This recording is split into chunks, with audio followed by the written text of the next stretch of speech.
हे खरं आहे की आम्ही नीट फुटीच्या पेपर फुटीच्या निषेधार्थ आंदोलन करण्यासाठी भारतीय जनता पार्टी रस्त्यावर उतरली होती आणि हे आंदोलन काँग्रेस भवनच्या समोर आम्ही करण्याचं निश्चित केलं होतं।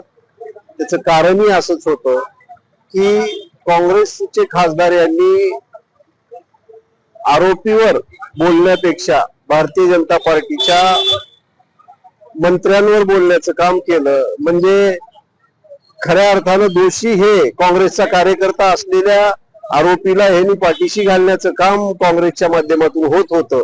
म्हणून भारतीय जनता पार्टीने आम्ही ठरवलं की ते काँग्रेसच्या त्या ऑफिसच्या समोर आंदोलन करायचं, म्हणून आम्ही तिथपर्यंत गेलो होतो। भाजपवाल्यांनी काँग्रेसवाल्यांनी आरोप केलेला आहे की केंद्रामध्ये राज्यामध्ये भाजपचं सरकार आहे, ह्या सर्व यंत्रणा जे आहेत ते भाजपच्या आधिपत्याखाली आहेत, परंतु भाजपनं खूप गडबड केली। 100% मान्य आहे मला हे की भारतीय जनता पार्टीचं सरकार देशात आहे, राज्यात आहे आणि म्हणूनच अशा दंडांड्या लोकांवर कारवाई होऊ शकते एवढी हिंमत भारतीय जनता पार्टीमध्येच आहे। भारतीय जनता पार्टीचं सरकार जर नसतं तर अनेक वेळा पेपर फुटले काँग्रेसच्या काळामध्ये, पण कुणालाही त्याचा शिक्षा झालेली नाही। पण आता भारतीय जनता पार्टीच्या काळात हे झाल्या मंत्री महोदयांनी आदेश दिले, शासनाने ते पुढे डिपार्टमेंटने त्याच्यावर ऍक्शन घेतली आणि डायरेक्ट आरोपीला अटक केली। त्यांना 9 दिवसाची सीबीआय कस्टडी सुद्धा मिळालेली आहे।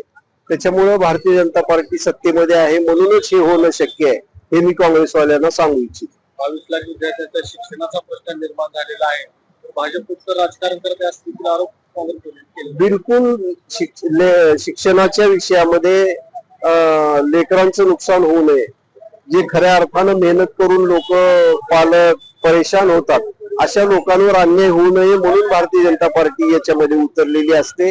नेहमीच विद्यार्थ्यांच्या बाजूने चांगल्या गोष्टीच्या बाजूने भारतीय जनता पार्टी कायम रस्त्यावर असते आणि आम्ही राजकारण करत नाही तर उलट पक्षी तेच लोक या विषयाचं राजकारण करण्याचा प्रयत्न करत आहेत। काँग्रेसचा कार्यकर्ता म्हणून भाजपवर आरोप करायचं का राजकारण ते करत आहेत। भूमिका आमची हेच आहे की याच्यामध्ये कुणी असेल त्याला सक्त सजा झाली पाहिजे, असे प्रकार पुन्हा करण्याची हिंमत कुणाची झाली नाही पाहिजे, अशा पद्धतीची भूमिका भारतीय जनता पार्टीची आहे। काय सांगाल, आज भाजपच्या बरोबरीने तुम्ही पण आंदोलन करताय लातूरात?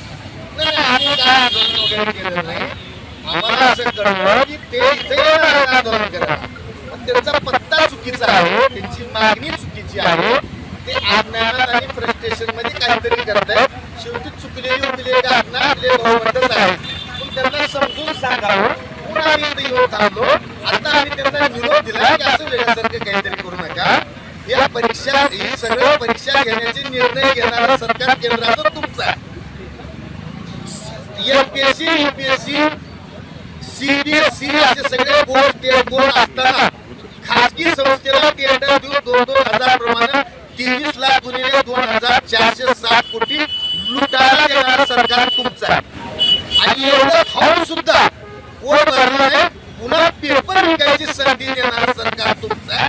तुम्हाला खूपच दुःख झालं असं राजकारणातून या 23 लाख विद्यार्थ्यांचं वाटोळ झाल्यामुळं, तर उद्या आंदोलन करू आणि तुम्हाला मंडप टाकून देऊ आणि हिंमत असेल तर ज्या शिक्षण मंत्र्यामुळे ज्या धर्मेंद्र पदाच्या नाकर्तेपणामुळे ही वेळ आहे 3 विद्यार्थ्यांनी आत्महत्या केली, त्याचा राजीनामा मागा, तुमच्या आंदोलनाचा खर्च आम्ही करू, पाठिंबा देऊ। असं वेळ असेल तर चप्पल दुकान पुढे आंदोलन करू नका।